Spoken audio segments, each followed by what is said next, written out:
In the small farming town of Villisca, Iowa, in the early years of the 20th century, life moved at a gentle pace. The streets were lined with modest homes.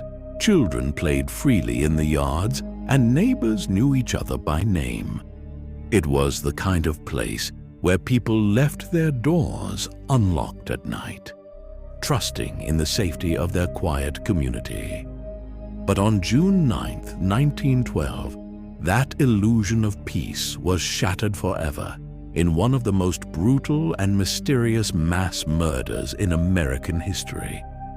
The victims were the Moore family.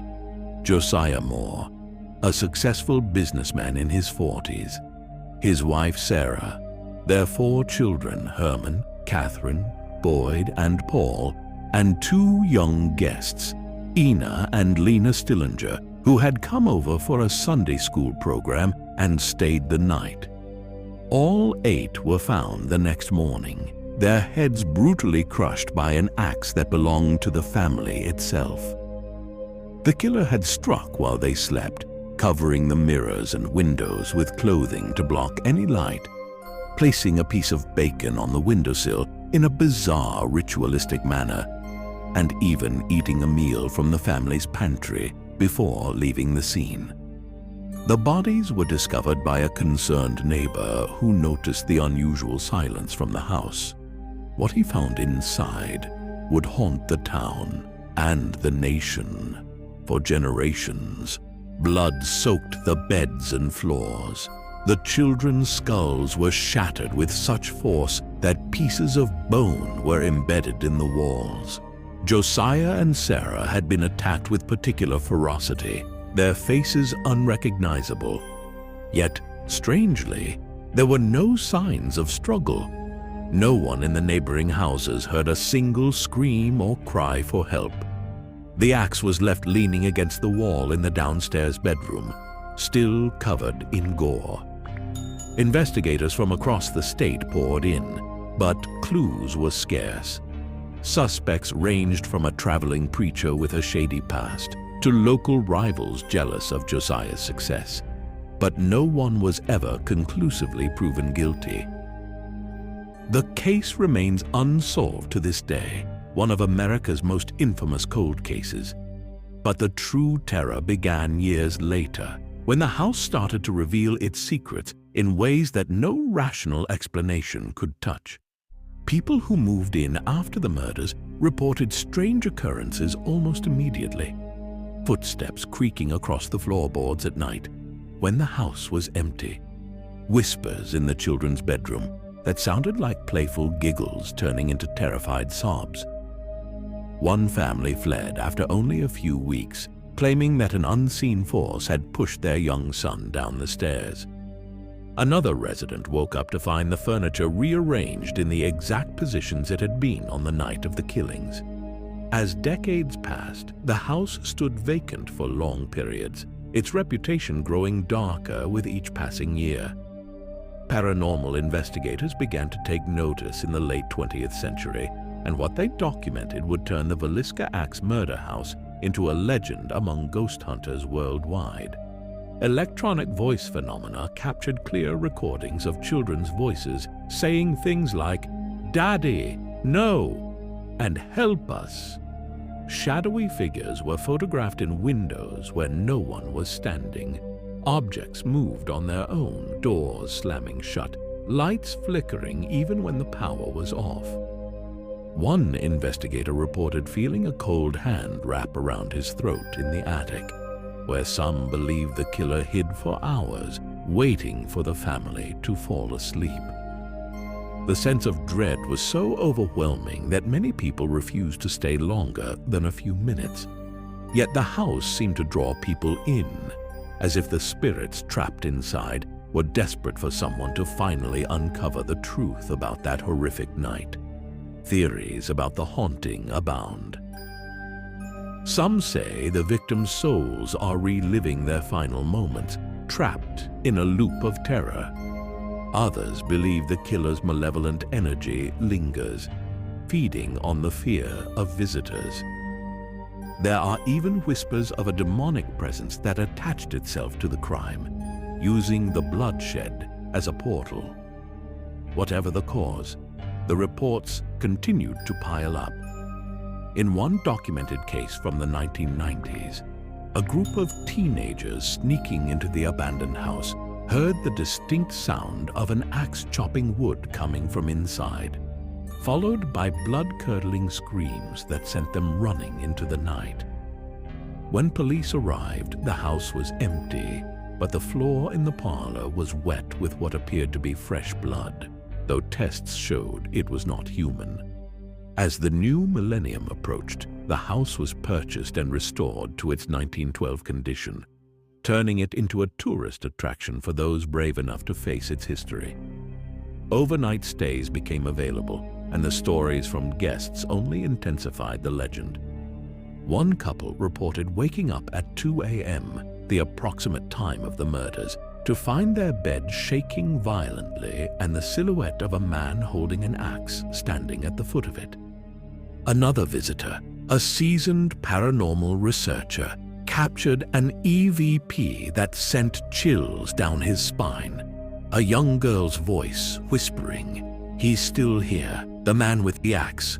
These aren't isolated incidents. Hundreds of people have shared similar experiences online and in interviews, describing an atmosphere so thick with negativity that it feels like walking through invisible cobwebs of pure evil.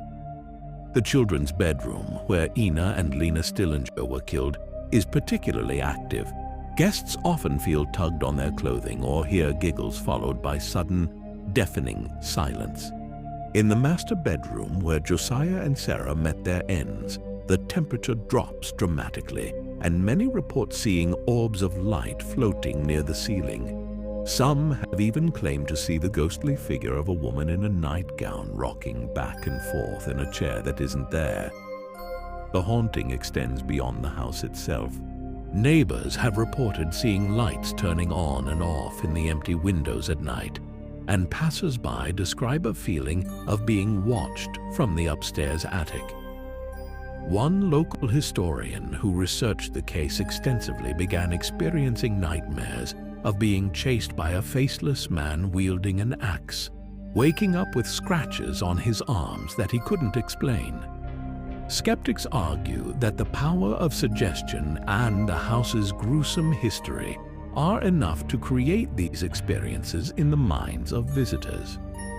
But how do you explain the EVPs caught on multiple devices by independent investigators? Or the photos showing translucent children playing in rooms that were empty? Or the fact that even hardened police officers who investigated the original crime scene later admitted to feeling an unnatural presence there? The story of Villisca is more than just an unsolved murder. It's a testament to how violence can leave scars on a place that never fully heal. The spirits seem restless, perhaps seeking justice, or simply unable to move on from the trauma of that night. As more people visit and share their encounters, the question remains: is the house haunted by the innocent victims, or does something far darker prowl its halls, waiting for the right moment to strike again? The axe may be long gone, but its shadow still looms large over Villisca. And for those who dare to spend the night, the line between the living and the dead blurs in ways that will change you forever. As word of the strange occurrences at the Villisca Axe Murder House spread, it attracted a new wave of visitors: paranormal enthusiasts, true crime buffs, and thrill seekers alike. What they encountered often went far beyond simple creaks and shadows, delving into territory that defied logical explanation and left even the most skeptical questioning their sanity. One of the most consistent reports comes from the upstairs bedrooms, where the Moore children and the Stillinger girls were slain. Guests describe hearing the pitter-patter of small feet running across the floor, accompanied by laughter that quickly dissolves into cries of "No, please," as if replaying the final moments. In one chilling account from a 2000s overnight investigation, a team using digital recorders captured a clear child's voice saying, "I don't want to die," followed by what sounded like a heavy object striking flesh. The recording was analyzed by audio experts who confirmed no tampering and no external sources for the sounds. Another frequent phenomenon is the appearance of a dark, shadowy figure, often described as a tall man in overalls or a hat, standing motionless in doorways or at the top of the stairs. Witnesses say the figure doesn't move like a living person. Instead, it seems to glide or suddenly vanish when approached. One former overnight guest, a woman from Chicago, recounted how she felt something brush past her in the hallway, only to turn and see the silhouette of a man raising an arm as if to strike. She fled the house at 3 a.m., never to return. The attic, long suspected as the killer's hiding spot, is another hotspot. People report overwhelming feelings of being watched, with some describing a crushing pressure on their chest that makes breathing difficult. In one documented case, a ghost hunting group set up cameras and motion sensors. At around the time the murders occurred over a century ago, all the equipment malfunctioned simultaneously. Batteries drained instantly, screens went static, and they heard heavy breathing directly into one of the microphones, even though they were all downstairs. When they reviewed the footage later, a faint image of a face with hollow eyes appeared in the corner of the frame for just a split second. Physical interactions are common too. Visitors have felt their hair being pulled, their arms scratched, or their legs grabbed from under beds. One man who stayed alone claimed to have been shoved so hard against a wall that he bruised his shoulder, all while the room was pitch black and empty. Bloodstains that reappear on floors and walls only to vanish when cleaned have been reported by multiple caretakers. The smell of rotting meat or fresh blood sometimes fills the air without warning, lingering for minutes before dissipating.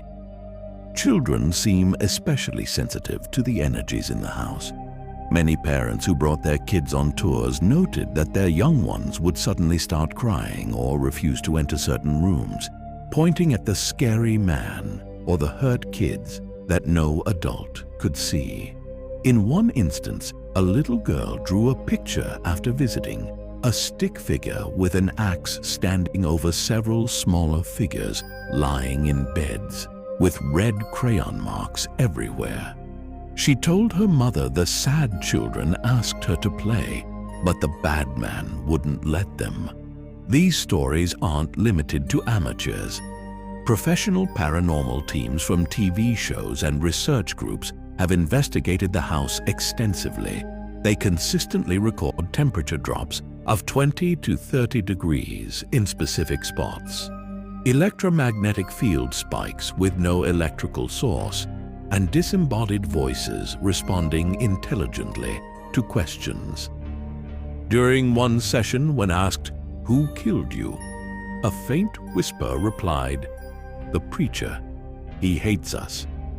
This ties into one of the main suspects in the original case, a traveling minister known for his fiery sermons and odd behavior around the time of the murders. Could his spirit be the dark force still tormenting the house? Or is it something the killings awakened, an entity that thrives on unresolved violence? The house seems to affect people long after they leave. Many report nightmares for weeks afterward, dreams of being chased through endless dark rooms by an axe-wielding shadow. Some experience sleep paralysis, where they see the Moore family standing at the foot of their bed, mouths open in silent screams. Others develop an inexplicable fear of axes or farmhouses. One investigator admitted that after multiple visits, he began hearing whispers in his own home, calling his name in the voices of children. The psychological toll is real, leading some to warn that the Villisca haunting isn't just residual energy. It's interactive and potentially dangerous. There are tales of objects from the house being taken as souvenirs, only for them to cause poltergeist activity in the new owner's home until returned. One woman kept a small mirror from the property and woke up nightly to see her reflection distorted into a bloody, screaming face. She mailed it back anonymously, and the disturbances stopped. As the internet era brought more attention, videos of investigations went viral, showing orbs flying aggressively toward cameras, doors opening and closing on command, and full-spectrum photos revealing translucent figures of children holding hands in a circle. Skeptics point to infrasound, carbon monoxide, or mass hysteria as explanations, but these don't account for the physical evidence or the consistency across unrelated visitors. The house, it seems, has a way of proving its residents are still very much present. In the quiet hours before dawn, when the veil between worlds is thinnest, the sounds of the 1912 slaughter echo faintly, the thud of the axe, the gasps of the dying, the final silence. For those who listen closely, Villisca isn't just a crime scene. It's a portal where the past refuses to stay buried, demanding that someone, someday, finally solves the mystery and sets the souls free. But until then, the axe swings on in the shadows, and the children continue their eternal, terrified play. If you want the next part, please comment.